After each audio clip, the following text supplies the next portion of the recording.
Most people approach brainwave-based audio tools with a very specific expectation. They expect to press play and feel something happen. A shift in focus, a clearer mind, maybe even a noticeable change in how they think within minutes. And when that doesn't happen, the immediate conclusion is usually the same: it's not working. But that reaction reveals something important. It's based on an assumption about how these tools are supposed to work in the first place, because brainwave-based audio is often interpreted as something that directly changes the brain, like flipping a switch from one mental state to another. But the reality is more subtle than that. The brain doesn't just switch states on command. It responds to patterns.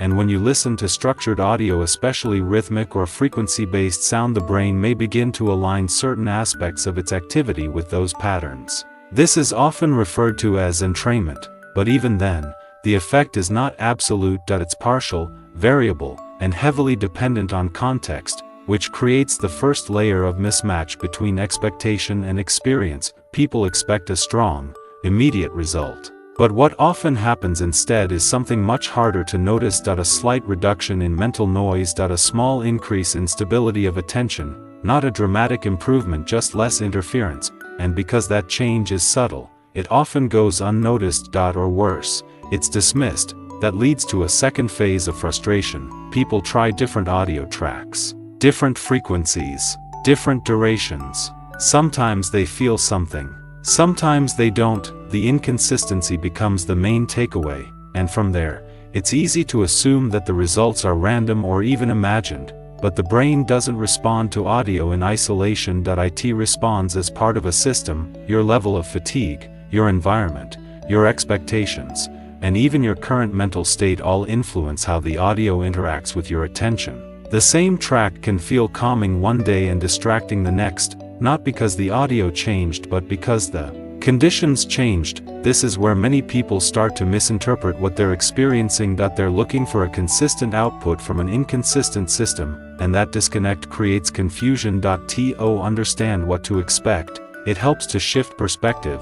Instead of asking, "Will this audio change my brain?" a more accurate question is, "How might this audio influence the conditions my brain is operating in?"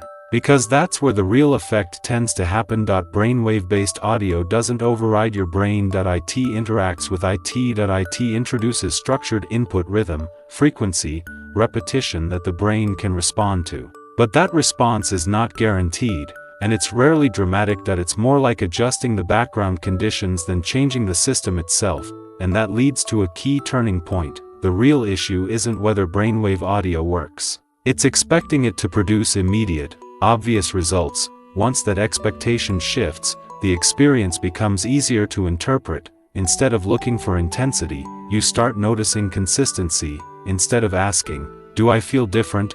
you start noticing, "Is it slightly easier to stay on task?"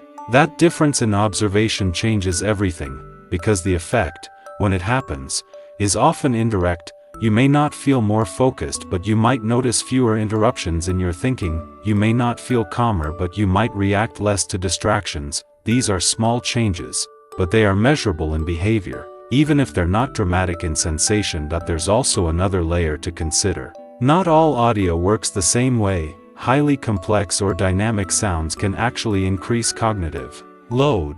Simpler, more repetitive patterns tend to be easier for the brain to align with.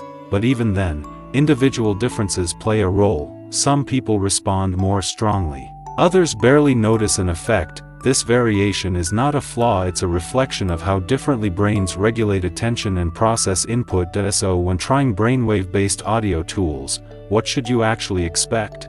Not transformation, not instant clarity, but the possibility of subtle shifts in how your attention behaves under certain conditions. And those shifts are more likely to appear when the environment supports them. Low distraction, clear task, consistent use. Over time, those small changes can accumulate, not because the audio is forcing the brain into a new state, but because it's slightly shaping the conditions in which that state becomes easier to access. A structured breakdown of how attention, sound patterns, and cognitive load interact can help you better understand when these tools are more likely to have an effect and how to recognize it when they do. If this perspective helped you set more realistic expectations, subscribing can help you explore more explanations about how subtle inputs influence mental performance in ways that are often overlooked.